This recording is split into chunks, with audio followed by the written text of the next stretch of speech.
আসসালামু আলাইকুম রহমতুল্লাহি বারাকাতু। আমি ঢাকা থেকে বোম্বাইয়ের উদ্দেশ্যে রওনা দিচ্ছি। এখন আমরা বিমানের ভিতরে আছি। বিমানটি এখন প্রায় মধ্যস্থল আছে। তো ওখানে আমাগো নিচে আরও 2টা মেঘ গেছে চলে। আর একটা মেঘ ওই যে দেখা যাইতেছে। ওই মেঘগুলো দেখো কত সুন্দর দৃশ্যভাবে দেখা যাইতেছে। কিন্তু আল্লাহর উপর ভরসা রাখো। আল্লাহর কুদরতে দেখো কী রকমের অবস্থান করতেছে মেঘগুলো। নড়তে আসে না, পড়তে আসে না, কিছু হইতে আসে না, কী রকমের দেখা যাইতেছে অদৃশ্য মতো। এটি কোনোদিন সম্ভব, এই সম্ভব। তো তোমরা এক আল্লাহর উপরে ভরসা রাখো। আল্লাহ তাআলা এক, তেহার ইবাদত করো। মানুষের ক্ষতি করে কোনো ইবাদত করলে কাজ হইব না। এটি হলে সত্যি কথা। আল্লাহ তাআলা বললেই দিছে এটি, মানুষের ক্ষতি করে আমার ইবাদত করলে কাজ হবে না। তুমি আল্লাহর উপর ভরসা রাখো। দেখো কত সুন্দর দেখা। আসসালামু আলাইকুম। আপনারা সবাই ভালো আছেন? হ্যাঁ, আমিও ভালো আছি।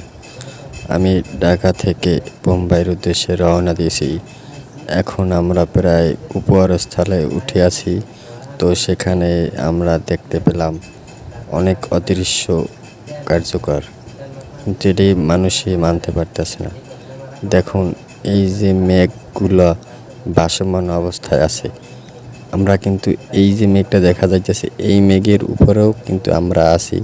এই মেঘটা নিচে, আমাগো নিচে আছে বর্তমানে। তো কীভাবে আল্লাহর কুদরতে তারা অবস্থান করে আছে। দেখা যাইতে যে আরেক জাবানার পৃথিবী, এখানে আরেকটা মনে কয় এই পৃথিবী আছে, ওই রকমের দেখা যাইতেছে। আবার দেখা যাইতেছে যে সমুদ্রের মতন, যে সাদা নীল নীল পানির মতন দেখা যাইতেছে। আসলে কিন্তু নীল নীল পানি না, ওটা হয়েছে এক ধরনের মেঘ। মেঘ ওই রকমের অবস্থায় আছে, কিন্তু মানুষ বুঝতে পারতেছে না। মানুষ এখন আল্লাহর প্রতি ঈমান আনতে আসে না। কারণ কি? মানুষ আল্লাহর প্রতি ঈমান আনে, আবার মানুষের বিরোধিতা করে। কারে মারবে, কারে ধরবে, কারে খাইবে, এই চিন্তা করে। আবার আল্লাহর কামুক করে, কোনো ফায়দা নাই এতে। আল্লাহর ভয় ভিতরে রাখুন। দেখুন, এই যদি আল্লাহর কুদরতে এই মেঘগুলো এরকমের যদি থাকতে পারে, তোমার আমার কি অবস্থা হইতে পারে একবার চিন্তা করে দেখুন। নিশ্চয়ই আল্লাহর উপর ভরসা আনুন, আল্লাহর একই মানে ভাবুন। আল্লাহ যা করছে তাই শুনুন, করুন। মানুষের ক্ষতি করে আল্লাহকে পাওয়া যাইবে না। আসসালামু আলাইকুম রহমতুল্লাহি বারাকাতু। আলহামদুলিল্লাহ, আমি ভালো আছি। আপনারা ভালো আছেন?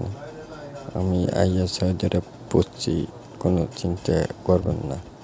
কিন্তু যোগাযোগ করতে পারি নাই, নেটের বাগরে, নেট ছাড়া। দর্শক দেখেন আল্লাহর কি কুদরতে মেঘগুলো কী অবস্থায় আছে। আমরা 2টা মেঘ নিচে ফেলে আসছি। এই মেঘটা কিন্তু আমাকে নিচে।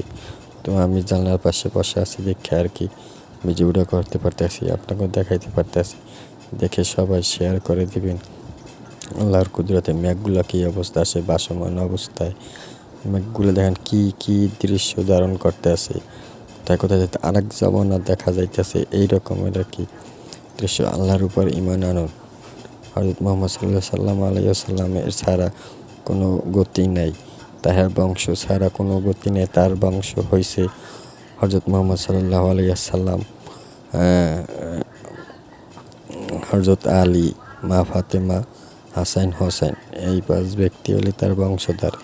এই 5 ব্যক্তির দ্বারে চলে যান, তাহলে সব পাইবেন। আল্লাহর কুদরতের নিয়ামতগুলো সব পাইবেন। এই 5 ব্যক্তির দ্বারে চলে যান প্লিজ, যেভাবেই হোক না কেন। আসসালামু আলাইকুম রহমতুল্লাহি বারাকাতু। দর্শক, আপনারা সবাই ভালো আছেন? হ্যাঁ, আমিও ভালো আছি। ঢাকা থেকে বোম্বাইয়ের উদ্দেশ্যে রওনা দিয়েছি। দেখুন, আমি এখন বর্তমানে বিমানের ভিতরে আছি, মধ্যস্থলে আছি। আল্লাহর কি কুদরত!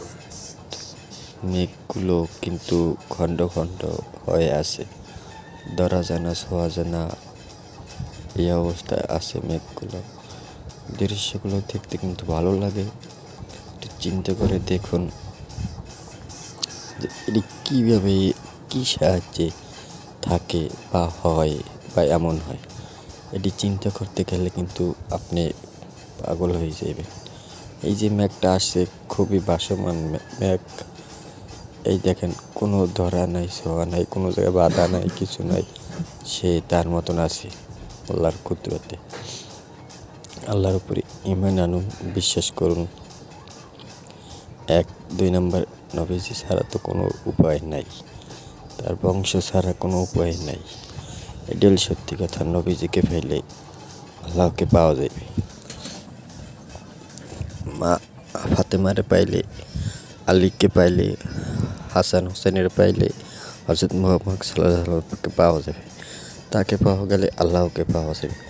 অতি শীঘ্রই আপনি ওই ব্যবস্থা নিন। আসসালামু আলাইকুম রহমতুল্লাহি ওয়া বারাকাতুহু।